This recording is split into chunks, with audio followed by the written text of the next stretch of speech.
to today's presentation. Today's presentation is on teacher leaders and our central office support and resources. So today's presentation is going to be geared for all the teachers that are at an elementary campus. If I were to be an administrator of an elementary campus, then it would be geared toward new teachers or new teachers to our campus.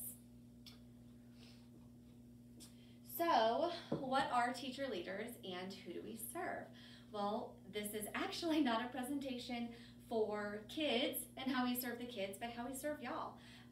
You are the teachers that would be benefiting from this program, and our Teacher Leaders program is something that's really special because you guys are kind of the backbone of our campus.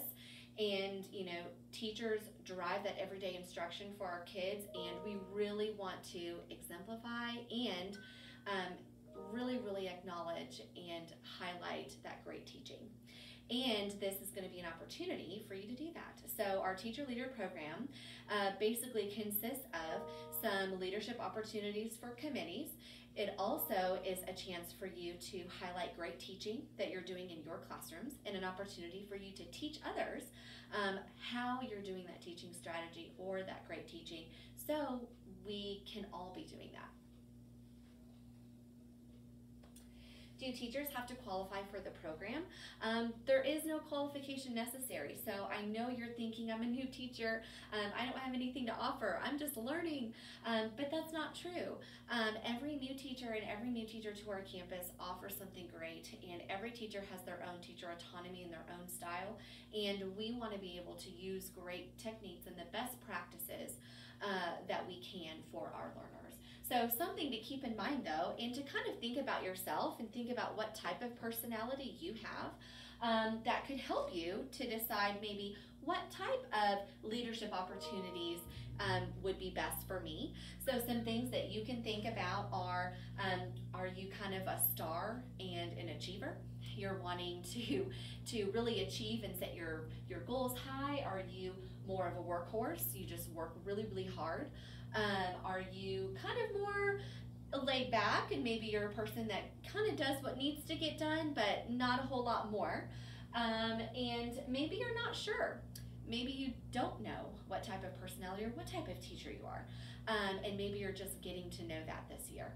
So that can help you decide and depend on what type of leadership opportunities you may be interested in this year. What do we provide and who supports this program? So really what we're providing is providing opportunities for growth. Being a teacher, you had to have come into this profession knowing that you wanted to be a lifelong learner, and part of that is to grow in your knowledge and expertise in all areas. So really this is just several opportunities for you to grow in several areas.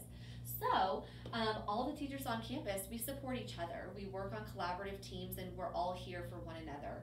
And then of course our support staff, they're also included. Our specialists that teach special programs are also included, and then our campus administrators are part of that as well. What type of approaches would be used? So throughout the year, we offer professional developments by our teacher leaders.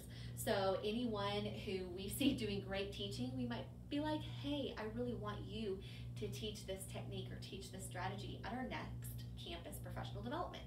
So here are kind of just some ideas of opportunities of professional developments we've offered in the past. It could be providing classroom teachers with new techniques to try and utilize in their daily teaching, some SEL practices, and different delivery methods. We've had accommodations, professional development by our specialist educators on campus, and just learning environment support, setting up your classroom, how to make things work and have a nice flow, those kinds of professional development opportunities. Not to mention also leadership opportunities where you can be part of committees or lead committees that we have here right on campus. And then how do we monitor the program? Well, we monitor this by yearly reflections and teacher feedback. We give surveys after all of our professional development opportunities to see how did it go? How did you like it? How are you going to use this in your classroom? Was this helpful to you? And that helps us kind of guide our next professional developments throughout the year. And then teachers have an opportunity to take a panorama survey in the springtime. This will give us helpful feedback to see if your needs were met this year, if you still have areas that you want to grow or that you felt like you needed more training, and that will help us with future years as well. There are some common misconceptions that sometimes we might have. Sometimes you might be thinking, if you're new to campus, you might say, I have nothing to offer, I'm new. And you know, my thinking is, teach your heart out with everything that you have. And I know that we're here for the kids. We're here to give our best every single day. But don't underestimate your abilities. Everyone has something special to offer and something unique in their teaching style. And you never know when somebody else in the building might be able to benefit from that. And then something else, sometimes maybe there might be teachers on campus who might be unwilling to collaborate. Or maybe you think, well, I have really special ideas, I want to keep them to myself and not share them with others. And you know, if you're working on a team, if you're working with people that may not be willing to collaborate, include them in your team planning as often as you can. Keep that invitation open. You never know when they'll take it. You know, setting them up with leadership roles, offering them something in leadership that they can do to kind of, you know, have that importance and ownership, and sometimes that will help kind of break the ice into doing that. Our other program that we're going to talk about today is how our central office can support us in our everyday learning and teaching here at school. So central office is a really, really vital place because they have so many directors and specialists in so many areas that can provide us with extra support and help and training if we need it. So who do we serve? The central office really serves all administrators and all teachers on every campus. So they really have an important role because, yes, you know, Cobb Hill is a pretty large district, and you know, they're in charge of kind of helping everything flow and run nicely. And you know, if they run into problems, then that's who we go to for help. And what do we provide through the program? The resources at the central office just provide us with support.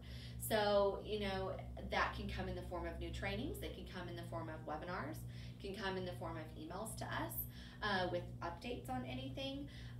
They also kind of help shield campuses from any potential troubles that might be coming down the line that they might see and notice. So they kind of act as a buffer or middleman, especially for like our public relations and that kind of thing. And then they kind of help us support our curriculum and teaching in all areas. So that includes behaviors, that includes special services, that includes interventions. So anything you can think of, they're here to support and help. Of course, our school administrators and our central office directors, they really, really support us. Now, our three main people that you'll want to write down and remember that are very important, especially with the teaching that you're doing in the classroom, these three ladies will be able to provide a lot of really great support to you. Debbie Gaunt, she's our Director of Intervention Services, so that would be dyslexia, Section 504, and our RTI. And then we have Julie Harrison, and she's our Director of our Behavior Program. So anytime you feel like you might have a need there for someone to be in our behavior program, she would be a great contact. Reach out to your campus contact first, and then we can figure out what to do next. Stephanie Flores, she's our Director of Special Education. So they are people that if you can't find those answers on your campus, they can provide additional resources. If you need additional help in training with something, or you're not sure how something works, reach out to them. They're here to help. What kinds of interventions and instructional approaches do they offer? So during our contract days prior to the beginning of the year, a lot of the time we'll have in-person trainings. So the ladies I just mentioned can come from campus to campus. They might give updates on programs, any new resources that the district is adopting and using. They will come and provide that support for us before the year begins. Also, they will provide lots of virtual professional development opportunities for you to grow throughout the year, not just before the year starts. So those opportunities, of course, are in our professional development course on our platform, Schoology. And then also, they do lots of public recognitions and awards. Our central office is in charge of having us nominate, and then they come and present Super Teacher Awards, GEM Awards for Great Educators Matter, Superstar Teacher Awards, and then of course our Teacher of the Year Awards. So central office is in charge of recognizing all of those things as well. And then there's also district leadership committee opportunities that you can be a part of. They always want district teacher representatives to be part of some of those committees and making big decisions in the district. And so those are some leadership opportunities as well. How is this program monitored?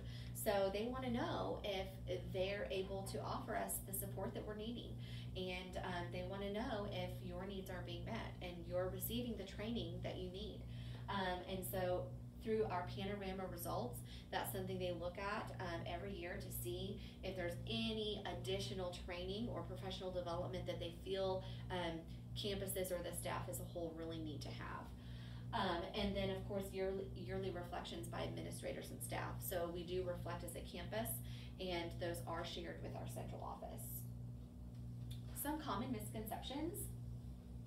Maybe you're thinking, I teach in the regular education classroom, I don't need additional training. And you know, as I said before, I know that we are here to be lifelong learners and to always improve our craft. And part of that is there are changes to programs constantly. We're constantly changing resources, updating things with ways that will be to meet the best needs of our learners. And so really we have to be apprised of those changes, and we have to constantly be seeking out that professional development to grow in our profession. And then you might think, well, I don't really know anyone at central office because I'm new. You know, how can I be involved? Or maybe I can't be involved. How will I even make a difference? You know, if I want to see a change in some area. All teachers have value and everyone brings something to the table. So I encourage you to get involved and join some of those district committees or even staff committees. And even just by joining those, not even being in a leadership role in those committees, but getting yourself involved in that way will help make you more knowledgeable. That way you'll know in future years as you continue with your career how you might best be able to support and be heard in the district. And then here were my additional resources that I used for my presentation today. Thank you all for coming.